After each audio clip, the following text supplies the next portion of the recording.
दोस्तों, उम्मीद है बारिश का मजा ले रहे होंगे।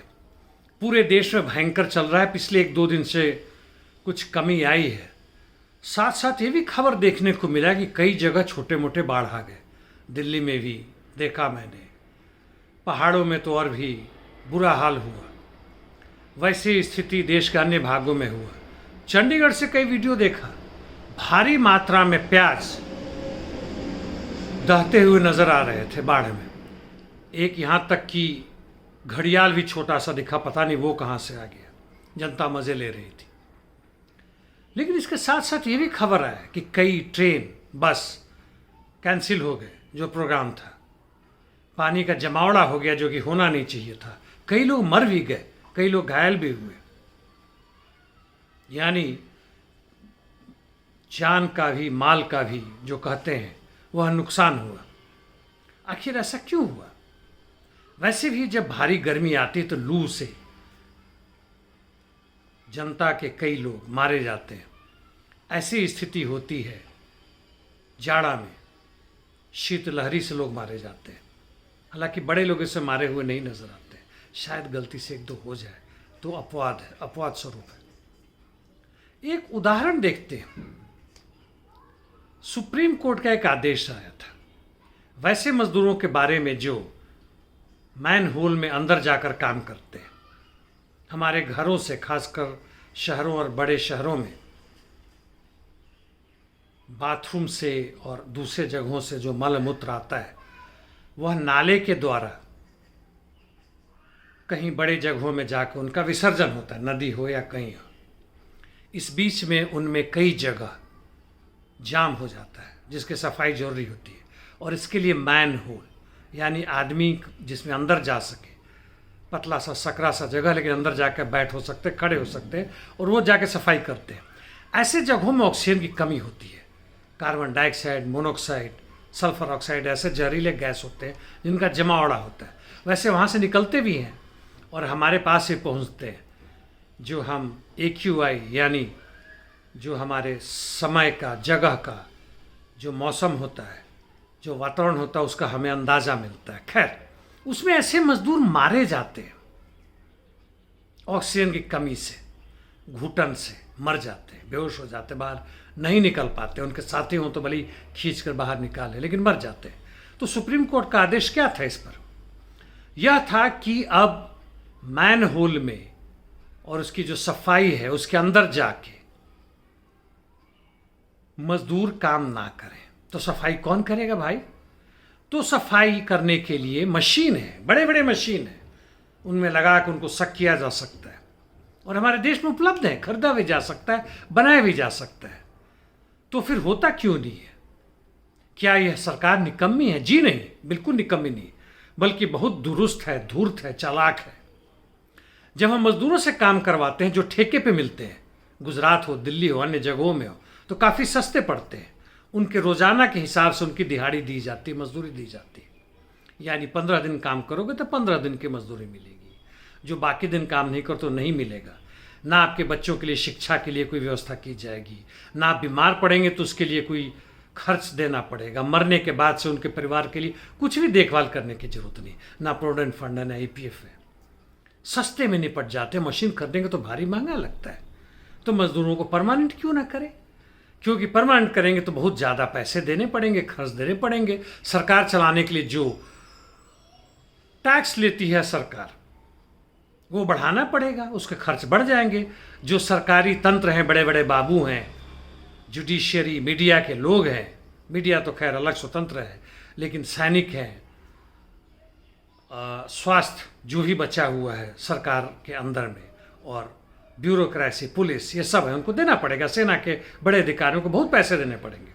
हालांकि मजदूर वर्ग ही, किसान ही, जो भी टैक्स कलेक्शन होता है उसका 60-70% देता है। केवल 30% है, उससे कम भी यहाँ के बड़े पूंजीपति वर्ग देते हैं। पहले 35% देते थे, घटा के 15 या 20% तक कर दिया गया। यहाँ तक उनके कर्ज हैं जो बचे हुए टैक्स, उनको सरकार थोड़े मोड़े नहीं, लाखों करोड़ों माफ़ किए जाते हैं। तो खैर, यह मसला है और इसलिए सरकार उच्चतम न्यायालय के आदेश के बावजूद भी इन मैन होल का सफाई इनके मरने के बावजूद भी मजदूरों से ही करवाती है। और ऐसे कई भी जगह है, जैसे बिहार में जो बिजली के पोल होते हैं उनके सुरक्षा के तार टूट जाते हैं, बरसातों में काफ़ी खतरनाक होते हैं, उसके लिए भी ऐसे ही मजदूरों से काम करवाती है, जिनको हम मानव बल कहते हैं, जो परमानेंट थे उनको ख़त्म कर दिया गया। तो खैर, मैं जो बात कर रहा था कि बाढ़ से, जो कि हर साल आते हैं, और यह कोई विशेष बारिश नहीं है जिससे हम परेशान हो, यह हर साल मौसम का यह अनुमान होता है, पहले से पता, फिर भी हजारों लोग अव्यवस्थित हो जाते हैं, सैकड़ों मारे जाते हैं, घायल होते हैं, और उनकी छोटी मोटी संपत्ति जो सड़क के किनारे छोटे मोटे ठेके लगा के जो बेचारे ठेके पर ठेला पर जो चलाते हैं, वो आपको गन्ने का जूस बेचते हुए करते ना, तो वो बर्बाद होते हैं। आखिर सरकार करती क्यों नहीं है? आखिर सरकार है किसकी?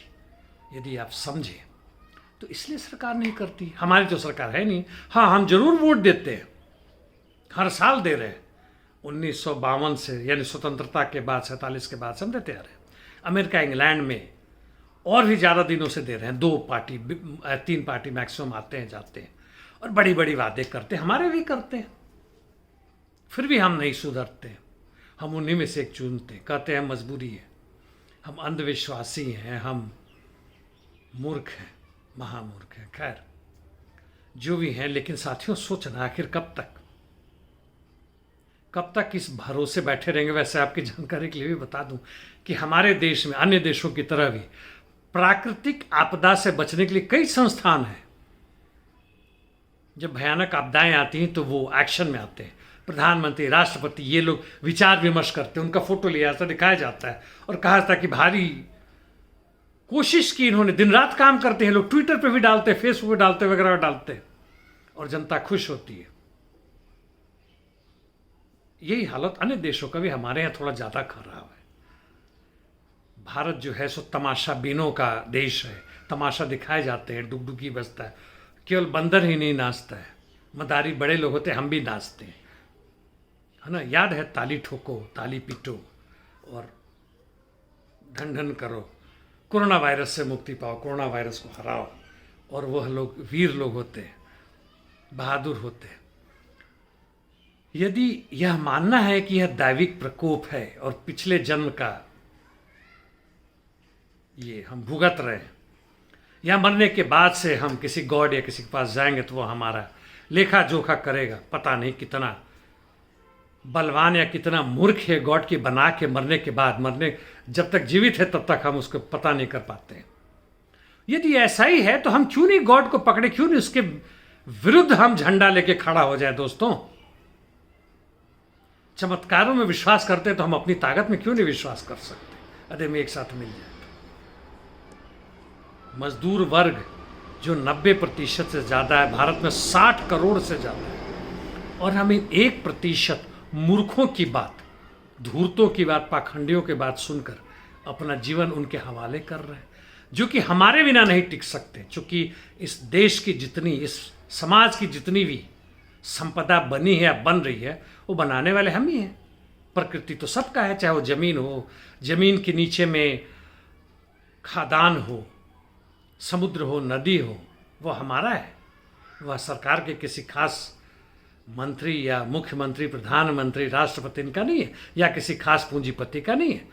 उन्होंने उस पर कब्जा कर रखा है, वन विभाग से लेकर हर जगह तक, और साथ साथ हमारी रहने की जो वातावरण उसको भी बर्बाद कर रहे हैं। खैर, हो सके तो कुछ टिप्पणी करिएगा, अपने विचार जरूर बोलिएगा, ताकि केवल मैं ही नहीं बाकी लोग भी आपस में अवगत हो। धन्यवाद।